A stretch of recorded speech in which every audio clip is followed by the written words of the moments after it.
kay Ramsey Biel Roca, and sino pa? Nandito. Di ba? So yun na mga kababayan. So ngayon po mga kababayan, yung ating pag-uusapan, actually 8 minutes, 7 minutes na po. Ito yung ating unang pag-uusapan, si BBM. Si BBM, eto, gusto kong bigyan ng reaksyon itong podcast ni BBM na gusto nga daw makipagbati, no, sa mga Duterte.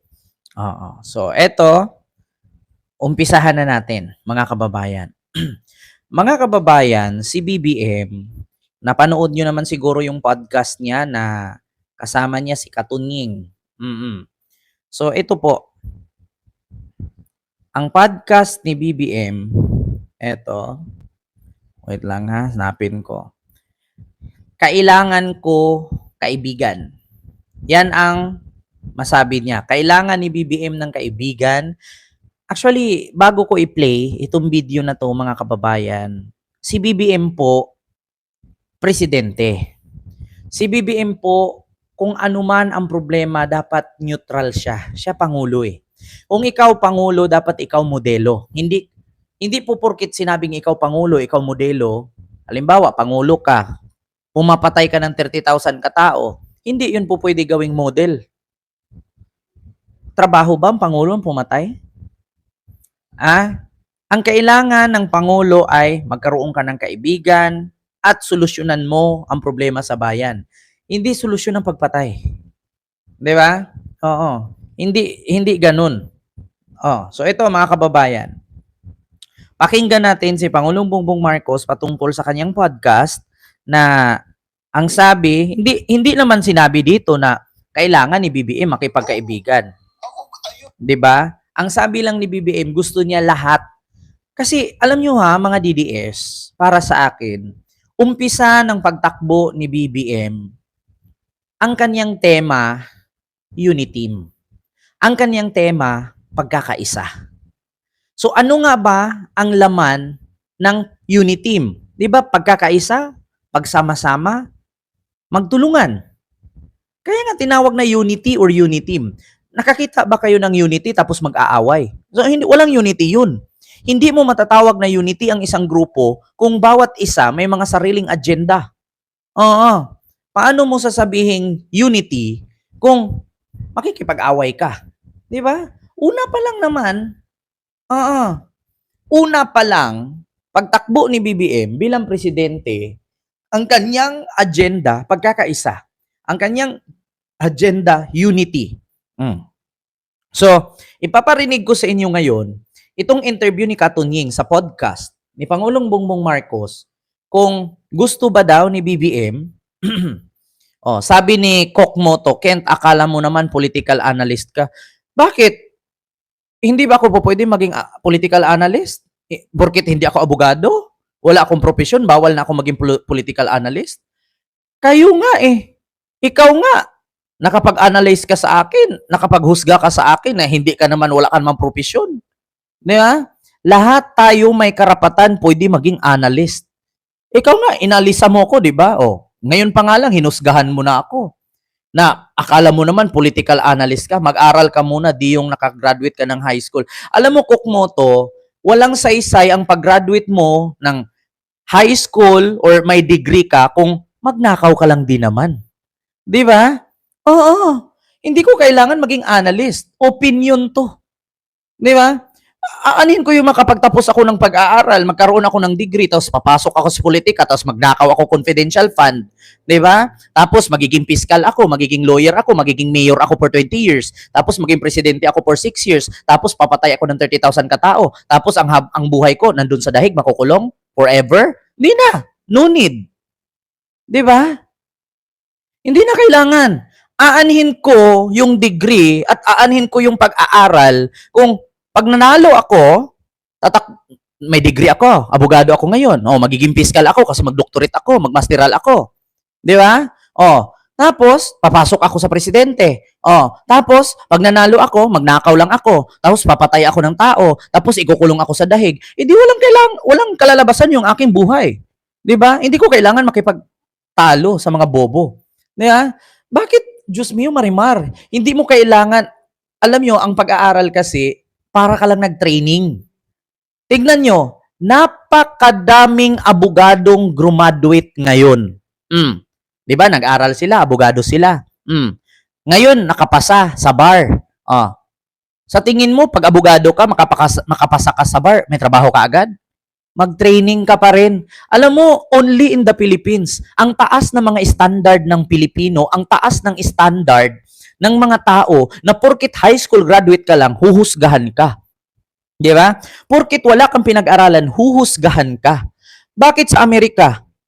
Kahit nga hindi ka nakapag-high school dun, pumasa ka lang sa training, pwede ka na maging police eh. Bakit? Sa Amerika ba, nag-aral ba ng 4 years course ang mga police nila doon? Hindi naman Bakit? Yung mga caregiver ba sa Amerika, nag-aral ba yan ng 4 years course na katulad sa Pilipinas? 6 months lang doon. Pag pumasa ka sa training, maayos ang trabaho mo, pasa ka na. Hindi mo kailangan magkaroon pa ng doctorate, masteral, or degree. Tapos, oh my God. My God, cook mo to. Huwag kang magmamagaling. Bago mo ko sabihan ganyan, mag-aral ako, lagpasan mo muna kung ano ang nagawa ko. Kung hindi mo naman ako kayang lagpasan, no. Diba? Hindi ko kailangan makipag-debate sa'yo. My God. Kahit pare nga, talo sa akin sa debatean eh. Kaya, my God. So ito na mga kababayan. Pakinggan natin ang reaksyon ni BBM. Ayoko ng gulo. Gusto ko makasundo sa lahat ng tao. Mas maganda. Wala na. Marami na akong kaaway. Hindi ko kailangan ng kaaway. Kailangan kong kaibigan. Handa si Pangulong Ferdinand Marcos Jr. na makipagkasundo sa pamilya Duterte. Ito ay sa gitna ng gusot na kinakaharap ng dalawang pamilya na lumala pa matapos ang pag-aresto at pag-turnover sa International Criminal Court kay dating Pangulong Rodrigo Duterte. Sa BBM podcast na ipinost sa social media ni PBBM, sinabi ni Pangulong Marcos na mas nais niya na maging mapayapa ang pagtatrabaho ng lahat. Ako, ang habol ko ay yung stability, peaceful, para magawa namin yung trabaho namin. Kaya ako, lagi nga akong bukas sa ganyan. I'm always open to any approach na, alika, magtulungan tayo. Diba? Kahit hindi tayo magkasundo sa polisiya, hindi tayo magkasundo. Gawin yung trabaho, pero huwag na tayong nangugulo. Hindi rin makikialam ang Pangulo sa impeachment complaint laban kay Vice President Sara Duterte. Yung impeachment, nasa Senado na yan. Pabayaan natin sila, may proseso yan. Pabayaan natin ang proseso. Ako, basta ang nasa isip ko, tapos ng eleksyon, balik sa trabaho. Gawin na natin lahat with the new lessons learned. Samantala, inilahad ng Pangulo ang iniwang leksyon sa naging resulta ng eleksyon. Ayon kay Pangulong Marcos, ipinapakita nito na sawa na sa pamumulitika ang tao at hindi sila kontento sa naging serbisyo ng gobyerno. Ang mensahe sa amin lahat, hindi lamang sa akin, kundi sa aming lahat, tama na yung pamumulitika ninyo. At kami naman ang asikasuhin ninyo. Tama rin pa rin. Yan naman talaga ang dapat natin ginagawa. Disappointed ang tao sa serbisyo ng gobyerno. Hindi nila nararamdaman at masyadong mabagal ang galaw ng pagbubuo ng mga project na hindi pa nila maramdaman. Paliwanag ng Pangulo, tumutok ang kanyang administrasyon sa mga malalaking proyekto na hindi naman agad nararamdaman ang epekto sa tao. Kaya naman mas bibigyang atensyon anya niya ngayon ang maliliit na hinaing at problema ng mamamayan. Ito talagang na-realize ko na hindi natin nabigyan ng sapat ng atensyon yung mas maliit na bagay. Yung para maging masagbaginhawa ang pang-araw-araw ng buhay ng tao. Yung pila sa tren, yung traffic, yung mga ganyang klase. Para naman mas maginhawa ang buhay ng tao. Kasi iniisip ko, hindi, pag pinaganda natin yan, gaganda rin. Anong gagawin natin ngayon habang inaantay natin? Anong gagawin natin ngayon? Ayun ang talagang bibigyan natin ng atensyon ngayon. May babala rin si Pangulong Marcos sa mga miyembro ng gabinete na hindi magtatrabaho ng maayos.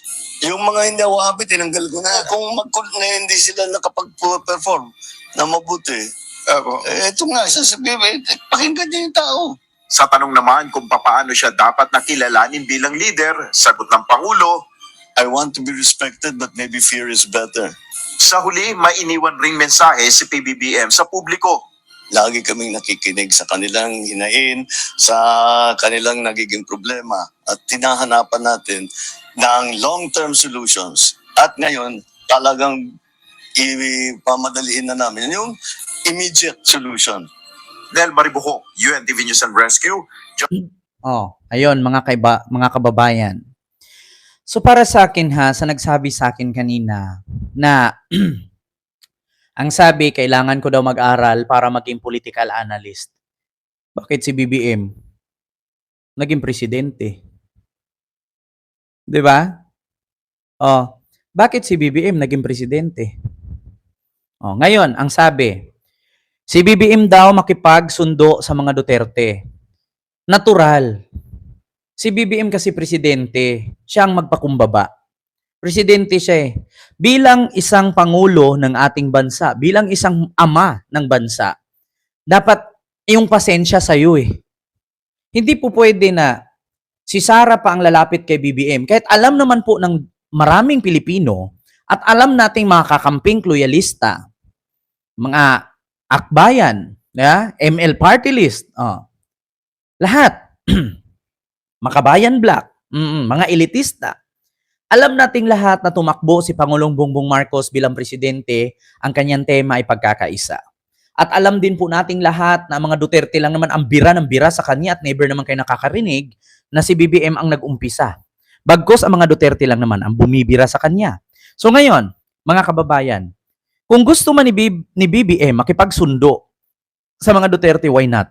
Bakit? Kumpara lang din naman sa ikakaganda ng ating bayan. Kasi mahirap, sa totoo lang mga kababayan, ang awayang Marcos at Duterte, actually, Duterte lang man ang aaway, hindi naman ang mga Marcos.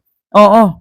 Duterte lang naman ang puro putak. Bakit? Ni minsan ba nakita kay BBM nagpa-presscon? Tapos yung nagsalita na hukayin ko ang bangkay ng nanay niya at itapon sa West Philippine Sea? Wala naman kayo narinig Bakit? Nakita ba kayo ni BBM na nagrally na pinamagatang maisog-maisog? Maisog-maisog, tapos sasabihin na mayroon tayong presidenteng bangag noon, bangag ngayon, weak leader, addict ang presidente natin. Wala kayong narinig. Bagko sa mga Duterte lang ang purong piga ng piga at putak ng putak niyan. Bakit? Nakita nyo ba na mayroong alyansa, rally na ang sabi, putang ina ka Duterte? Wala kang narinig mula sa bunganga ni BBM. 'Di ba? Alam nyo sa totoo lang, ito ang pinakamagandang naging presidente sa Pilipinas na professional. Bakit ko nasabi? Hindi man si BBM, wala man si BBM natapos or degree na sinasabi nila. Kaya nga sinasabi nila, yung presidente nyo nga, walang degree eh. So ngayon, isa lang ang masasabi ko. Ang ginawa ni Pangulong Bongbong Marcos, yan yung tinatawag na diplomatic way. Alam nyo ba anong ibig sabihin ng diplomatic way? Yan yung kapag minura ka, mag-sorry ka. Bakit? Hindi mo kailangan sabayan sa kanya. Kasi ganito yan mga kababayan. Ganito yan. Halimbawa, minura siya ni Digong, minura siya ni Sara. Ang sagot ni BBM, pasensya na. Sorry na. Bakit? Pangulo siya Dapat ang Pangulo, modelo. Hindi kasi, ang pangit kasi pakinggan mga kababayan na Pangulo ka tapos makipagmurahan ka. Ganito lang ako, example ko sa inyo. Halimbawa ako ngayon, di ba? Halimbawa ako ngayon, Kent Garcia. Minura ako, minaliit ako sa aking live at kailangan mag-aral daw ako. Bakit ko kailangan, na makipagsagutan sa taong na maliit sa akin na hindi ko naman siya kalibel? My God, I am a content creator, I am a vlogger. Itong profesyon ko, higit pa sa sino mang profesyon. Kasi itong talento ko, hindi kayang gawin ni GCT, hindi kayang gawin ni GCT Kaytoy. Oo. Itong talento ko, hindi kayang gawin ng mga nurses at mga doktor. At yung mga talento nila, hindi ko rin kayang gawin. Di ba? Ganun yun. Bawat isa sa atin, may kanya-kanya tayong katangian. Hindi mo naman kailangan na, porkit doktor siya, magaling siya, kailangan mo din maging doktor? No. Kung ako, vlogger ako. Hindi ko kailangan makipagkompetensya sa pulis. Kasi pulis siya. Iba ang profesyon niya. At hindi porket vlogger lang ako at pulis lang siya, ay mamaliitin natin. My God, kahit nga nagtitinda, kahit nga nagtitinda ng mangga, hindi mo siya pwedeng maliitin. Bakit? Meron siyang kakayanan na hindi mo kaya. Una, sa mga nagtitinda ng mangga sa kalye, kaya mo ba makipaghabulan sa MMDA? Hindi. Pero sila kinaya nila. Kasi profesyon nila yan. Di ba? Hindi mo kailangan ng degree, hindi mo kailangan ng profesyon para lang makipagkompetensya ka sa iba. Kaya nga mga Pilipino sa ating bansa, kaya nga more on sa atin hindi tayo umuunlad eh. Bakit? Ito ang pinakamalaking sakit sa Pilipinas. Hindi po cancer, hindi po diabetes, hindi po high blood ang pinakamalaking sakit sa Pilipinas. Ang pinakamalaking sakit sa Pilipinas ay inggit. Di ba? Yun ang pinakamalaking sakit sa Pilipinas, inggit. Hindi cancer, hindi high blood, hindi diabetes. Ang pinakamalaking sakit sa Pilipinas, inggit. Bakit? Kaya hindi tayo umuunlad. Kapag may nakita ka sa TikTok na nagtitinda ng mangga, nagtitinda ka rin. Kapag may nakita ka sa kapitbahay mo nagtitinda ng barbecue, nagbabarbecue ka rin. So sinong bibili kung lahat kayo buong street naka-barbecue? Kayo lang din. Paano kayo uunlad? 'Di ba? Katulad nito, nagre-react tayo sa opinion ng iba, sasabihin mag-aral muna ako. Bakit ko kailangan mag-aral kung meron naman akong utak para mag-react? Grade 1 nga, marunong na magsabi, Mama, nauhaw ako. Ako pa, ang tanda ko na. Tignan nyo si BBM, sa sobrang kalmado. Bakit daw kailangan makipagsundo ni BBM sa mga Duterte? Dapat lang makipagsundo si BBM sa mga Duterte kahit alam naman po natin na ang mga Duterte ang unang bumibira sa kanya. Umpisa pa lang pagtakbo ni Marcos noong 2022 election, si Digong nagsabi na meron tayong presidenteng bangag noon, bangag ngayon. Ayaw ko siya, kay weak leader siya. Meron siyang kaibigan na anak ng mayaman na taga Davao na may-ari ng banana plantation na matay dahil sa droga. Meron tayong presidente na nagko-cocaine sa eroplano. Di ba yan mga sinasabi ni Digong umpisa pa lang? So alam naman natin na mga Duterte ang bumibira kay BBM. So ngayon, kung si BBM makipagsundo sa mga Duterte, why not? Alam nyo, hindi naman makipagsundo. Alam nyo, ang pakikipagkumbaba, hindi po kaduwagan yan. Kasi ang iniisip ni BBM, kung makipagsundo lang siya para magkaisa sila sa Duterte, para sa sarili niya, kung ako kay BBM, no. Makipagsundo si BBM kasi para sa tao. Bakit? Away ng politiko, tao ang nahihirapan. Away ni Marcos, away ni Duterte, tao ang naghihirap. Tignan nyo yung gulo nila. Halos yung lahat ng politician nakapokus na lang sa away ng dalawang pamilya. Instead na mag-focus sila sa kanilang mga constituent, di ba? Halimbawa, katulad ngayon, tignan nyo, Congressman Joel Chua ng 3rd District ng Maynila, instead na mag-focus siya sa kanyang constituent, saan siya nakapokus? Doon sa impeachment ni Sara. Di ba? Tignan nyo, Congressman Bini Abante, instead na mag-focus siya sa kanyang nasasakupan, doon siya nag-focus sa impeachment ni Sara. So, nasaan ang tao ngayon? Tinatawag sila mga public servant, pero nandun sila nakaserbisyo sa kaso. Hindi sila nakaserbisyo sa tao. Hindi ko sila binibira, which is totoo naman. Kaya nga, ito ang masasabi ni BBM. Kung makikipagsundo lang ako sa kanila, why not? Kailangan ko ng kaibigan. Bakit? Hindi mo kailangan ng kaaway. Kasi the more na mag-aaway-away kayo sa politiko, kayo dyan, kahit magpatayan kayo, kahit magbumbahan kayo, kahit magbarilan kayo, mga milyonaryo kayo. Pero kami, mga nasa laylayan, na tinatawag na ordinaryong mamamayang Pilipino, kami yung naaapektuhan ng awayan ng dalawang pamilya. Kasi kung interest lang ni BBM ang kanyang pag-uusapan, makipagkaibigan sa mga Duterte, sa loob ng ilang buwan, ilang araw, ilang linggo, ilang minutong pambabasto sa kanya, kaya nyo pa makipagkaibigan? Hindi. Pero ang ginawa ni BBM, gusto niya makipagkaibigan ni Numan para sa ikakaunlad ng ating bayan at para sa mamamayan. Kasi presidente siya. Kailangan niya siyang mag-adjust. Kung pareho lang ng utak si BBM at si Digong, lahat ng kumakalaban kay BBM, lahat patay. Kung pareho lang sila ng utak. Ang problema lang kasi magkaiba sila eh. Di ba naalala nyo, nag-vlog si BBM? Yung pinagmumura ni Digong, yung mga diplomat na pumupunta sa Malacanang, na pati si Barack Obama, minura niya, yung mga newscaster, minura niya, yung mga foreigner na pumupunta sa Malacanang, pinapalayas niya, pati yung mga sundalo na nagtitraining sa Subic, pinaalis niya. Oh, ang sabi ni BBM, grabe talaga ang dila ng ating Pangulo. Pero ako, kung ako maging Pangulo, hindi ko gagawin yan. Ang gagawin ko, in diplomatic way. O, ano ba ibig sabihin ng diplomatic way? Yun po yung salita na kung saan kalmado ka. Kausapin mo ng masinsinan, kausapin mo ng ayos, hindi yung pagmumurahin mo. 'Di ba? Ma'am Kim Fo, maraming salamat po. Hindi porket gusto makipagkaibigan ni BBM sa mga Duterte ay duwag. Hindi po kaduwagan. 'Di ba? Hindi kaduwagan ang paggusto ni BBM. Hindi kaduwagan ang gusto ni BBM na makipagbati sa kanila. Bakit? Mas pabor pa nga sa mga Duterte yan eh. Kung makipagbati si BBM sa mga Duterte, may possibility pa si Duterte makauwi ng Pilipinas. Salamat po, Sir Kim Fu. Yeah, mas pabor sa mga Duterte yan.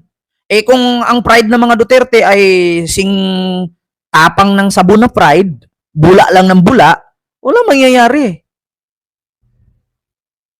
Di ba? Biruin nyo, narinig nyo naman sinabi ni BBM. Oh, hindi ko kailangan makipag-away, kailangan ko kaibigan. Kasi ang iniisip ko taong bayan. Ang papakinggan ko hinaing ng taong bayan. Alam nyo, ito ulitin ko sa inyo, alam nyo ba kung bakit maraming rebelde sa probinsya? Kasi hindi sila naaabot ng gobyerno. Pero ngayon, kung papakinggan mo ang hinaing ng mga rebelde na yan, mawawala ang rebelde. Bakit? Bakit ba tayo nagkaroon ng rebelde sa probinsya? Kasi, ang kanilang negosyo, farm to market road. Paano mo dadalhin sa market yung mga negosyo mo kung wala kang tulay? 'Di ba? Nasa bukid ka nakatira, tatawid ka ng ilang ilog. Paano ka tatawid sa ilog kung walang tulay at walang gobyerno? Walang proyekto. Oh, napapansin lang sila pag eleksyon. Pagkatapos eleksyon, wala na naman yung pangako na pako. Katulad kay Marcoleta. Pag ako binoto ninyo, yung kuryente, kapag nagkonsumo ka ng 2,000 pababa, libre natin yan. Oh, ngayon, tignan yung kuryente, napakataas. Asan si Marcoleta? 'Di ba? Kaya nga sabi ni BBM, mas pakinggan niya ang hinaing ng tao. Hindi niya pakinggan yung hinaing ng politiko. Kasi yung politiko, pag papakinggan mo yan, manalo, matalo, may pera yan. Sino bang politiko tumakbo ngayon walang pera? Pinagluloko niyo ako. Sino politiko tumakbo ngayon walang pera? Try mo tumakbo. Eh, Diyos mio, Marimar. Alam mo, sa totoo lang, huwag kayong masyadong maging panatiko sa politiko. Kasi yung politiko, dumadaan lang yan. After ilang termino, mawawala din yan. Tapos halos nagkabaliw-baliw ka sa suporta kay Digong, nagkabaliw-baliw ka sa suporta kay BBM. Tapos tayong mga supporter nila, nag-aaway, nagmumurahan, nagsisiraan sa social media. Samantalang yung dalawang kampo, yung dalawang pamilya, sa likod ng kamera, nagtatawanan lang yan. Oh, alam niyo, sa totoo lang, hindi naman ang mga politician ang nagpapalala. Tayong mga supporter ang nagpapalala. Tignan ninyo, banat kayo ng banat noon na si Marojas ay Liberal Party. Banat kayo ng banat noon na dahil Aquino, kalaban ng mga Marcos. Ending, magkamag-anak pala si Lisa at mga Aquino. Diba? Hindi ko sa sinabi mga plastic sila. Pero ang away politika kasi is parang laro. Ang politika is laro. Parang sugal. Oo. Diba? Tapos tayo, nag-aaway tayo. Oh, ito si Ken Garcia, kailan kaya ito magilit? Magilit ako pag umuwi si Digong. Tapos yung mga DDS, ini seryoso. Di seryosohin ninyo. Uwiin nyo muna. Diba? Kasi yan ang resulta na sa sobra ninyong kapanatiko sa mga politiko, nababaliw kayo. Tignan ninyo, ilang mga OFW sa Qatar, 100 plus. Na-deport. Ma'am Lucy Vargas, maraming salamat sa $10 Hong Kong super sticker. Thank you so much. Diba? Tignan nyo. Yung mga OFW sa Qatar, sa sobrang idolize nila kay Digong, do ni. Natanggal sila sa trabaho. Tignan nyo yung pulis. Oh, ayaw sumunod sa utos ng Pangulo na arestuhin si Digong kasi mali.